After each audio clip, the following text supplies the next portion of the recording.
예전에 제가 아내와 함께 이 강남에 좀 일을 보고 오는 길에 학원들이 밀집해 있는 그 지역이 있지 않습니까? 그곳을 지나오면서 그런 생각이 드는 거예요. 저 학원의 강사들은 정말 돈을 잘 벌겠다. 강남으로 몰리는 학생들을 상대하는 그 교사들은 자기가 갖고 있는 그 지식과 재능을 가지고 많은 학생들을 가르치고 또 그것으로 참 많은 돈을 벌겠다라는 이런 생각을 가지고 제가 아내한테 이런 얘기를 했더니 아내가 이제 자기 친구들에 대한 이야기를 하면서 한때 뭐 유명했던 뭐 강사들 또 뭐 열심히 했던 그런 친구들이 지금 어떻게 됐는가에 대한 몇 가지 예를 얘기를 해주는데 뭐 우울증에 걸렸다는 둥, 뭐 아니면 뭐 아무것도 못하고 이제는 뭐 이제 모든 그 너무 피로와 그런 것들이 다 쌓여서 아무것도 하지 못하고 뭐 그렇게 지내고 있는 친구에 대한 이 얘기들도 좀 듣게 되었어요. 그냥 얼핏 볼 때에는 굉장히 화려할 것 같다라는 생각이 들었고 또 한편으로는 자신이 가지고 있는 그 재능을 마음껏 사용해서 돈을 벌 수 있겠다라는 그런 부러움 뭐 그런 것도 제 안에 있었는데 이렇게 이야기를 들어보니까 겉으로 보이는 그 화려함과는 전혀 다른 그 내면에는 정말 많은 갈등과 어려움들이 있구나라는 것을 또 새삼 깨닫게 되었습니다. 그렇습니다. 뭐든지 겉으로 보이는 것과 현실, 그 속은 전혀 다른 법이죠. 능력이 많아서 좋은 직장에 들어가면 그냥 그때부터는 뭐 승승장구하는 것이 아니라 거기에서 어떻게든 살아남기 위해서 발버둥치는 삶을 살아가게 됩니다. 한마디로 능력이 많으면 그냥 편안하게 잘 먹고 잘 사는 것이 아니라 남들보다 더 힘든 삶을 살고 남들보다 더 바쁜 삶을 살고 남들에게 더 많이 불려다니는 그런 삶을 살게 된다라는 거죠. 그러니까 나는 유독 바쁘다. 이런 생각을 하시는 분들 뭐 그렇게 불평할 것은 아닐 것 같아요. 그만큼 받은 게 많고 가진 것도 많고 잘 할 수 있는 것도 많기 때문에 아마 그렇게 불려다니는 거기 때문에 어떤 면에서는 더 감사해야 되지 않을까라는 생각을 해봅니다. 바로 오늘 우리가 생각해 볼 이 누가라는 사람도 이런 사람이었던 것 같아요. 누가는 예수님의 제자가 아니었습니다. 그러니까 우리가 알고 있는 예수님의 제자 그룹은 12명이잖아요. 이 12명 그룹 안에 들어가 있질 않아요. 학자들은 말하기를 이 누가는 예수님을 살아생전에 한 번도 본 적이 없다라고 주로 그렇게 이야기를 합니다. 그러니까 이 사람이 예수님을 어떻게 믿었느냐면 예수님의 뭐 사생의 공생의 그 기간 가운데 살아계신 예수님을 경험해서 믿게 된 게 아니라 예수님이 죽으시고 부활하시고 승천하신 이후에 사도들로 말미암아 복음이 전파되어지면서 그 듣게 된 예수 그리스도를 알고 믿게 되었다라는 사실이에요. 그러니까 엄밀히 말하면 뭐라고 할까요? 예수님의 제자라고 말하기 힘든 사람인 거죠. 실제로 본 적이 없기 때문에, 실제 만나서 도전받은 사람이 아니기 때문에. 근데 이 누가가 했던 정말 굉장한 일이 있습니다. 여러분, 누가 하면 딱 떠오르는 누가의 업적이라고 하면 업적이죠. 한 가지가 있죠. 바로 성경을 기록했다는 거예요. 그 가운데서도 누가복음을 기록하죠. 여러분, 누가복음이 뭡니까? 예수님의 생애를 기록한 거잖아요. 예수님께서 지상에 오셔서 예수님이 하셨던 그 사역을 기록하고 있다고요. 아니 한 번도 예수님을 본 적이 없는데 예수님 옆에서 사역을 본 적도 없는 사람이 예수님의 사역과 예수님의 지상 생애를 다루는 책을 썼다고요. 그뿐만 아니라 이 누가가 쓴 또 하나의 성경이 있죠. 뭡니까? 사도행전이죠. 사도행전. 사도행전 여러분 잘 아시다시피 예수님이 승천하시고 나서 가시적으로 성령께서 오신 이후에 교회가 발현되고 부흥되는 그 교회의 전 과정을 다루고 있어요. 일종의 초대교회사라고 해도 과언이 아닐 만한 그러한 기록을 이 누가가 했다고요. 아니 이런 놀라운 내용을 뭐 예수님의 제자로 뭐 우리가 잘 알고 있는 뭐 사도 중에 뭐 최고봉인 뭐 바울이 썼다거나 아니면 뭐 예수님의 제자들 가운데 베드로나 요한이 썼다거나 뭐 그러면은 이해가 되는데 누가 썼다고요? 누가가 썼다고요. 누가가. 근데 이 두 권의 성경을 기록한 배경과 내용을 좀 더 깊이 관찰하면 더 놀라운 게 있습니다. 여러분 우리가 신약 성경을 딱 열어보면 가장 먼저 나오는 게 마태복음이죠. 마태, 마가, 누가, 요한복음 이렇게 나오기 때문에 신약 성경에 기록한 순서도 마태, 마가, 누가, 요한계시록 가장 마지막에 썼다고 생각하는 분들도 계실지 모르겠습니다만 실제로 신약 성경이 기록된 그 시기만을 놓고 본다면 가장 먼저 기록된 게 야고보서예요.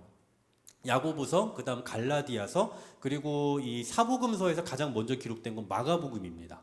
그러니까 그 당시에 뭐 야고보서, 갈라디아서, 마가복음 순서대로 이렇게 먼저 쓰여지고 사람들 사이에서 그런 어떤 서신들이 회자가 되었겠죠. 내용들을 서로 보면서 아, 예수님이 이런 일을 하셨구나라고 서로 생각을 하고 다루고 나눴을 거란 말이에요.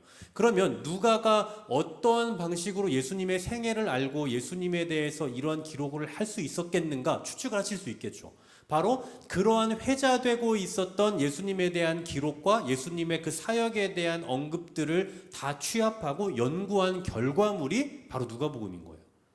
그러니까 누가가 직접 경험한 예수님이 아니라 당시에 예수님에 대한 그 기록이 회자되고 있고 돌아다니는 그 내용들을 취합하고 그리고 예수님을 직접 만나고 경험한 제자들과 그 주변 사람들로부터 증언을 토대로 해서 기록된 게 바로 누가복음이다라는 사실입니다. 굉장히 놀라운 얘기죠. 누가가 그렇게 자료를 수집해서 무언가를 기록할 수 있을 만큼 똑똑한 사람이다라는 그러한 결론에 이를 수도 있습니다만 또 한 가지는 그만큼 예수님에 대한 관심과 사랑이 있었다는 거예요. 굳이 자기가 한 번도 본 적이 없는 그 예수라는 분에 대한 그분의 생애에 대해서 이렇게 연구를 한다는 것은 그만큼 그분에 대한 사랑과 관심이 있었다라는 거죠. 특히 누가복음과 사도행전을 보시면요, 이 특징이 동일한 특징 한 가지가 있습니다. 그 수신자가 동일하죠. 바로 데오빌로라는 사람이에요. 이 한 사람에게 이 누가복음과 사도행전을 기록했다라는 거죠. 누가가 이 누가복음과 사도행전을 기록할 때 애초에 그냥 이 데오빌로만 봐라 이런 의도는 아니었을 겁니다.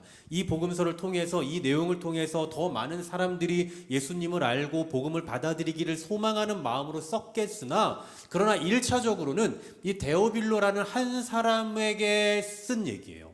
그러니까 이 한 사람을 온전한 그리스도인으로서 건강한 그리스도인으로서 바른 생각을 가진 바른 예수 그리스도에 대한 신앙을 갖추게 하기 위한 의도를 가지고 이 복음서 그리고 이런 내용들을 기록했다라는 사실입니다. 여러분 정말 멋지지 않나요? 그냥 대충 열심히 써서 자기가 그 공부하고 자기가 자기가 연구한 수집한 모든 자료들을 정말 애써서 기록해서 이것을 무슨 뭐 박물관에 남기거나 더 많은 사람들이 이것을 보기를 원하지 단 한 사람 데오빌로라는 사람에게 그의 신앙을 바르게 세워가겠다라는 그런 의도와 목적을 가지고 이렇게 처절하게 연구하고 그 결과를 냈다라는 것은 정말 한 사람에 대해서 얼마나 깊은 관심을 가지고 있었는가를 볼 수 있는 그런 대목인 거죠. 그런데 이와 같은 이 누가의 신실함의 정점이 바로 오늘 본문에 또 등장을 하는 겁니다. 여러분 오늘 본문 11절 상반절 한번 보십시오. 이렇게 말씀하죠. 누가만 나와 함께 있느니라. 여러분 누구 있다고요? 누가만 나와 함께 있다고요. 여러분 이 디모데후서는 우리가 뭐 종종 요즘에 이제 그 바울의 동역자를 배우고 있기 때문에 뭐 자주 살펴보게 되겠습니다만 저희가 한번 언급드린 적이 있죠. 이 디모데후서는 사도 바울의 유언장과도 같아요. 지금 죽음을 앞에 두고 가장 마지막에 쓴 서신입니다. 그래서 이 본서의 별칭이 뭐냐면요, 눈물의 서신이에요. 바울이 눈물로 쓴 서신이다라고 해서 눈물의 서신인데 그가 눈물의 서신, 눈물로 이것을 쓸 수밖에 없었던 그 이유가 10절에 나옵니다. 여러분 10절 한번 보십시오. 제가 읽어볼게요. 데마는 이 세상을 사랑하여 나를 버리고 데살로니가로 갔고 그레스게는 갈라디아로 디도는 달마디아로 갔고. 자, 여러분 잘 보십시오. 계속 뭐가 반복됩니까? 갔고 하나같이 다 갔어요. 죽음을 앞에 두고 지금 내 주변에 누가 남아있나 보니까 사랑하는 동역자들은 각자의 사역의 현장으로 다 갔고 그리고 데마와 같은 사람들은 세상을 사랑해서 배도의 길로 갔어요. 그러니까 누군가는 정말 부정적인 의미에서 갔고 누군가는 긍정적인 의미에서 갔지만 그러나 결국 결과적으로 바울에게 남은 건 뭡니까? 주변에 아무도 없는 거죠. 다 갔어요. 1998년 김웅룡 그 당시 해태 타이거즈 감독이죠. 해태 타이거즈 감독 김웅룡 감독이 했던 유명한 그 어록이 그 당시에 있었습니다. 많이들 알고 계실 겁니다. 우리 젊은 층은 우리 청년들은 모르겠습니다만 이런 말을 했죠. 동렬이도 갔고 종범이도 갔고. 네, 아십니까? 네. 동렬이도 갔고 종범이도 갔고. 해태 타이거즈를 대표하는 투타 두 선수가 다 일본으로 진출하게 되면서 이제 전력이 약화됐다라는 그 상황을 이렇게 뭔가 푸념조로 얘기했던 거예요. 이것을 이제 개그맨들이 이렇게 뭐 패러디를 하면서 그 당시 어록처럼 굉장히 유명한 말이 됐었죠. 어쩌면 바울의 심정도 이와 같지 않을까요? 오늘 같고라고 표현하잖아요. 푸념이에요. 간 겁니다. 다 각자의 길로 갔으니 너무나 외로운 거죠. 그런데 이때 자기 옆에 유일하게 남아 있었던 그 사람이 누구라고요? 11절에 누가만 나와 함께 있느니라. 사도 바울의 이 사역에 있어서 누가가 얼마나 충성스러운 사람이었는지를 볼 수 있는 모습이에요. 이처럼 누가는 단 한 사람에게라도 복음을 바르게 전하기 위해서 예수님의 생애를 그렇게나 열심히 연구하여 성경을 기록했는가 하면 복음을 전하는 또 복음을 전하다가 이제 옥에 갇혀서 곧 죽음을 앞에 두고 있는 그 사도 바울과 끝까지 함께했던 그 진정한 동역자였던 거죠. 그렇다면 이 누가는 도대체 어떻게 이렇게 성경도 기록하고 또 지금은 바울 옆에 이렇게 또 머물러 있고 어떻게 이런 삶을 살 수 있었을까요? 뭐 시간이 많이 있었기 때문일까요? 한가하기 때문에? 그렇지 않습니다. 여러분 누가에 대해서 잘 알고 계시는 분도 계시겠지만 누가의 직업이 뭡니까? 의사예요, 의사. 그 당시에는 지금처럼 뭐 인터넷이 발달하고 이러지 않잖아요. 그럼 뭐 응급처치법, 여러분 요즘에 웬만한 사람들은 응급처치법을 다 알고 있습니다. 네.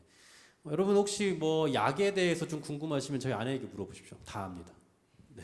그냥 자기가 약을 조제해요. 요즘에는. 그 집에 남은 약을 가지고 제가 어디 아프다고 하면 남은 약을 빼서 이렇게 조제해가지고 뭐 이제 뭐 다 알아요 이제. 요즘에 그냥 그렇게 정보를 다 알잖아요. 웬만하면 그 인터넷을 통해서 약을 사진만 찍어도 요즘 그 약이 뭔지 다 나오는 시대예요. 그리고 요즘에 무슨 하임리법 뭐 이런 일반적으로 우리가 응급처치에 대한 것을 이제 어느 정도 다 알고 있고 지식적으로 알고 있고 또 궁금하면 인터넷 찾아보면 금방 알 수 있는 그런 시대잖아요. 그런데 그 당시에는 이런 응급처치법이나 이러한 내용들에 대해 쉽게 알 수 없는 시대란 말입니다. 그러니 의사들이 얼마나 필요하겠어요. 사람들이 툭하면 이 누가를 찾았을 겁니다. 누가에게 계속해서 뭐 찾아와서 어디가 아픈데 이거 어떻게 해야 됩니까? 어디가 불편한데 어떻게 해야 됩니까? 계속 물어왔을 거예요. 그러니 여러분 누가의 입장에서 얼마나 피곤하겠습니까? 그냥 지금처럼 병원 차려놓고 오는 사람들만 받는 그런 게 아니라 사도들 그리고 또 복음을 전하면서 수고하는 많은 이들 신앙인들 그들 하나하나를 다 챙겨주고 그들의 이 고충을 다 들어주고 또 치료해줘야 되는 요즘 말로 하면 근로기준법을 훨씬 뛰어넘는 그것에 해당할 수 없는 그러한 바쁜 삶을 살 수밖에 없었을 거라는 거죠. 쉬는 날도 없었을 겁니다. 여기저기 불려다녔을 거예요. 툭하면 사람들이 뭐 도와달라고 하니 정신없는 그런 삶을 살았겠죠. 그런데 이렇게나 찾는 이가 많고 바쁜 삶을 살았던 그가 오늘 본문에 보니까 지금 또 뭘 하고 있다고요? 유일하게 사도 바울 곁에 지켜주고 있는 사람으로 존재하고 있다는 거죠. 음침하고 축축한 그 로마의 토굴 감옥에 수감되어서 말년을 쓸쓸하게 보내고 있는 그 노사도 바울 곁에 남아서 그의 건강과 안위를 돌아봐주고 있다는 거죠. 그래서 바울은 이렇게 얘기한 거예요. 누가만 나와 함께 있느니라. 한가하고 할 일이 없어서가 아니라 그 누구보다 바쁜 삶을 살 수밖에 없는 그런 직장이라기보단 그런 직업을 가지고 있었던 사람이지만 그 바쁜 와중에도 자신이 지켜야 될 그 자리와 그 위치를 너무나 분명히 알고 있었다라는 거죠. 이제는 좀 쉬자. 너무 힘들다 정말. 이런 생각을 갖고 사는 것이 아니라 하나님께서 자신에게 주신 재능, 시간, 건강 이런 것을 정말 필요한 것에 쓸 줄 아는 그런 사람이었다라는 거예요. 오래전 제가 이 복음의 열정에 불타오르던 시기 20대 초반에 물론 지금은 복음에 불타오르지 않는다는 게 아니라 그땐 정말 앞뒤 보지 않고 했던 그 시기에 제가 그 찬양팀을 하나 이렇게 만들었어요. 지금처럼 뭐 인터넷이 뭐 이렇게 발달이 안 돼 있기 때문에 뭐 모집하기도 되게 어려웠지만 지역에서 굉장히 실력 있고 유능하고 신앙 좋은 그 젊은이들을 어떻게 막 이렇게 모아서 팀을 하나 구성을 했습니다. 그래서 뭐 지금은 요즘에는 유명한 찬양팀이 되게 많거든요. 요즘에는 뭐 우리 딱 들으면 아는 찬양팀들이 있지만 그 당시에는 그런 게 없어요. 뭐 유명하지도 않고 그런 어떤 좀 유능한 팀들이 없다 보니까 되게 많이 이제 불려다니고 공연이라고 하긴 뭐하지만 뭐 그런 자리들에 되게 많이 가서 찬양 집회를 하고 뭐 연주도 하고 이랬던 기억이 나요. 근데 그런 많은 경험 중에서 제가 되게 가장 기억에 남는 그 집회가 하나 있었어요. 그게 어느 기도원에 이제 불려가게 됐는데 세팅을 다 마쳤습니다. 근데 뭐 여러분 뭐 관심이 없으시면 아마 모르실 거예요. 이 찬양팀의 장비들이 정말 굉장히 고가의 장비들이 아주 많습니다. 그리고 그것을 세팅을 하는 데는 정말 많은 에너지가 필요하거든요. 한 10명 이상의 그 멤버들이 각자의 악기들 막 수백만 원대 하는 그 악기들을 가지고 와서 세팅을 다 하고 그리고 이제 많은 에너지를 쏟아서 한 몇 시간 동안 준비를 하고 이제 딱 시간이 되어서 집회를 하려고 섰어요. 근데 제가 이제 그때 인도를 했기 때문에 앞에 딱 섰는데 기가 막힌 일이 있어요. 앞에 2명이 앉아 있는 거예요. 2명. 지금 우리는 화려하게 모든 걸 다 준비했고, 네, 정말 화려한 악기들과 이 정말 실력 좋은 유능한 젊은이들이 다 준비가 되어서 섰는데 시간이 됐는데 2명 앉아 있는 거예요. 왜 그런지 모르겠어요. 근데 어떻게 합니까? 시간이 됐는데 해야죠. 그 어쩌지 못해서 했어요. 뭐 그때 저도 너무 어리지만 뭐 어쩌겠습니까? 했어요. 시작을 했어요. 그런데 그때 시작을 하면서 이제 조금 시간이 지나면서 한 10명 정도 됐던 것 같아요.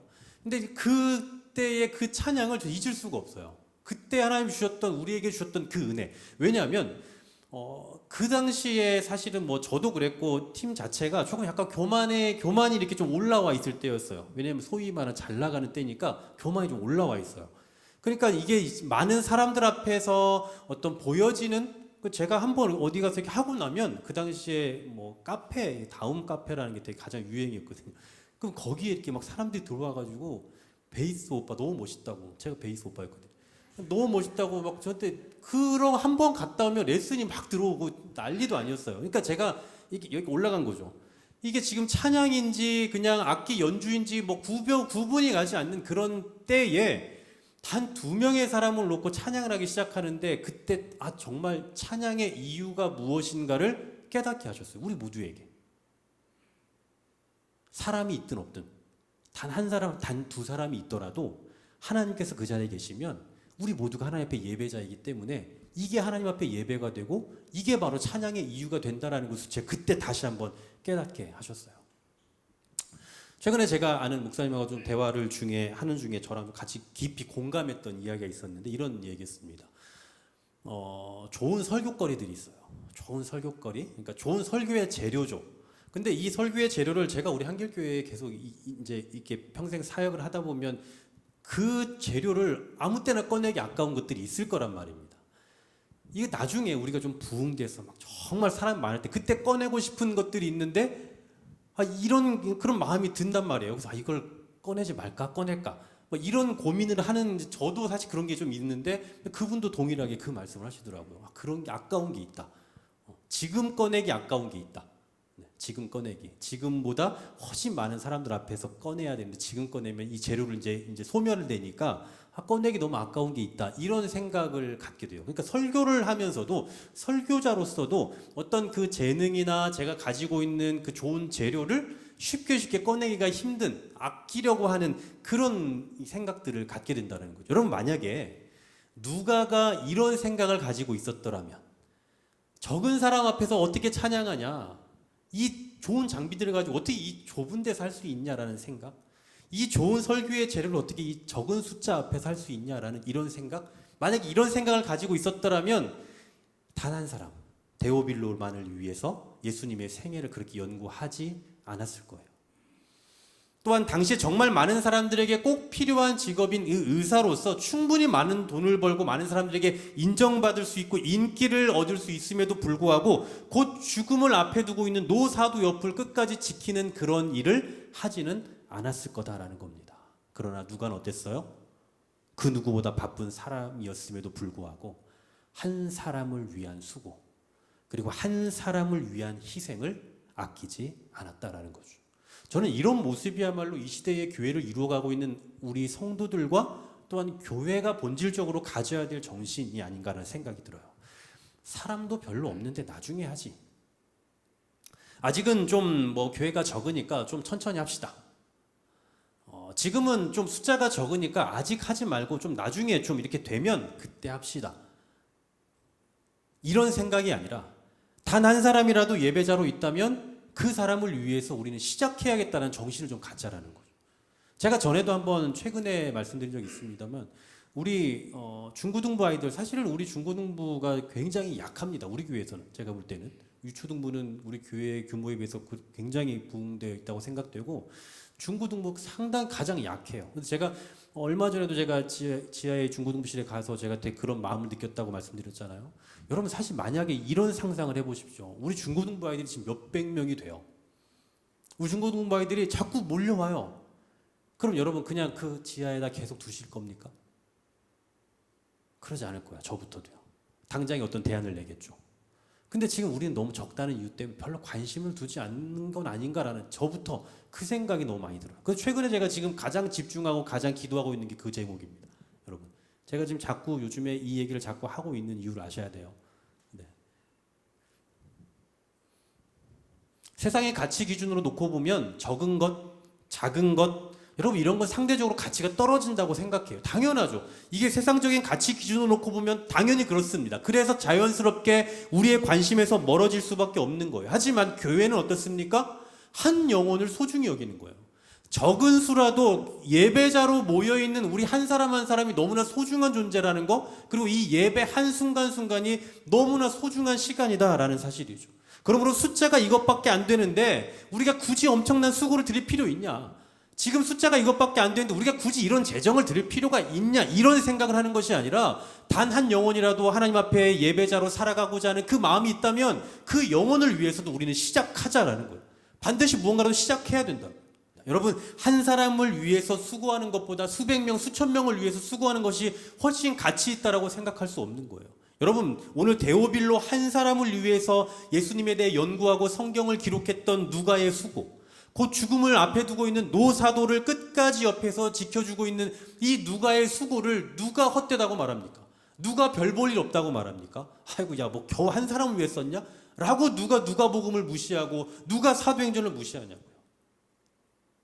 사랑하는 여러분, 저는 목회자로서의 양심을 걸고 비록 우리가 적은 숫자가 모이더라도 마치 우리 수천 명이 모여 있는 것과 같은 그런 곳에서 제가 설교한다는 심정으로 최선을 다해 말씀을 준비하고 긴장함으로 늘 이 자리에 설 겁니다. 지금까지도 그렇게 하려고 노력했고 하고 있고 앞으로도 그렇게 할 거예요. 여러분 역시 한 영혼을 위한 수고. 우리가 지금 적으니 여기는 별로 적으니 여기는 크게 신경 쓰지 않아도 된다라는 그런 마음이 아니라 적더라도 작더라도 우리의 최선의 수고와 헌신을 아끼지 않고 마음껏 발휘해 나갈 수 있었으면 좋겠습니다. 여러분 기억하십시오. 누가는 결코 한가한 사람이 아니에요. 오늘 말씀 제목이잖아요. 바쁜 사람 누가. 너무나 바쁜 사람이었습니다. 그가 만약 대다수를 위해서, 대중들을 위해서, 많은 다수를 위해서 일을 했더라면 인기도 많이 얻었을 거고 경제적인 부유함도 얻었을 수 있었을 거예요. 그러나 그는 한 사람을 위해 수고했습니다. 적은 사람을 위해서 수고했습니다. 남들은 별로 관심 갖지 않는 그 사람들을 위해서 수고하고 끝까지 그 자리를 지키는 삶을 살았다는 거예요. 이런 누가처럼 한 영혼을 위해서, 그리고 적은 것을 위해서, 그리고 작은 것을 위해서 수고와 희생과 헌신을 마다하지 않고 열심을 다하며 나아가는 저와 여러분 되기를 주님의 이름으로 간절히 소망합니다. 함께 찬양했으면 좋겠습니다. 저는 오늘 누가의 이 헌신과 수고를 십자가와 같은 삶으로 좀 비교를 해보고 싶었어요. 그래서 십자가를 질 수 있나, 정말 어떤 면에서 적은 것을 위해, 작은 것을 위해, 남들이 관심 갖지 않는 그 대상을 위해서 수고하고 우리 헌신을 드리는 거, 어떤 면에서 세상적 가치로 놓고 보면 시간 낭비일 수 있지만, 그러나 그러한 곳에 더 다가가고 그러한 것을 위해서 더 우리의 헌신과 수고를 드린다면 그것이 바로 십자가의 삶이지 않을까라는 생각을 해봅니다. 오늘 주께서 우리에게 물으실 겁니다. 십자가를 질 수 있겠느냐? 주님이 우리에게 주신 그 음성으로 들으며 함께 이 찬양의 고백을 올렸으면 좋겠습니다. 십자가를 질 수 있나 주가 물어보실 때 죽기까지 따르오리. 성도 대답하였다. 한 번 더 고백합니다. 십자가를 질 수 있나 주가 물어보실 때 죽기까지 따르고. 성도 대답하였다. 우리 심령 주의 것이니 주님의 영상 만드소서.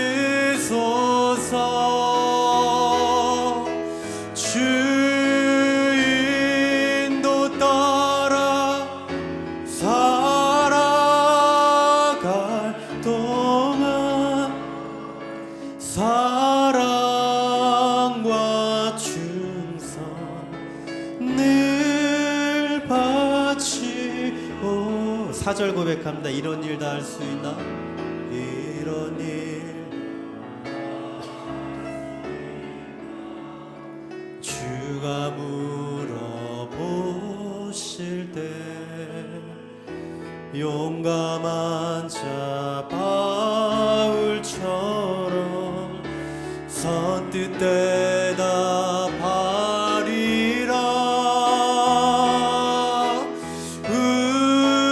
우리의 심령 주의 것이니 주님의 형상 만드소서. 주인도 따라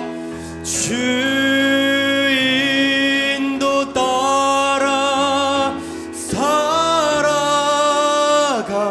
동안 사랑과 충성 늘 바치. 우리의 심령 주의 것이니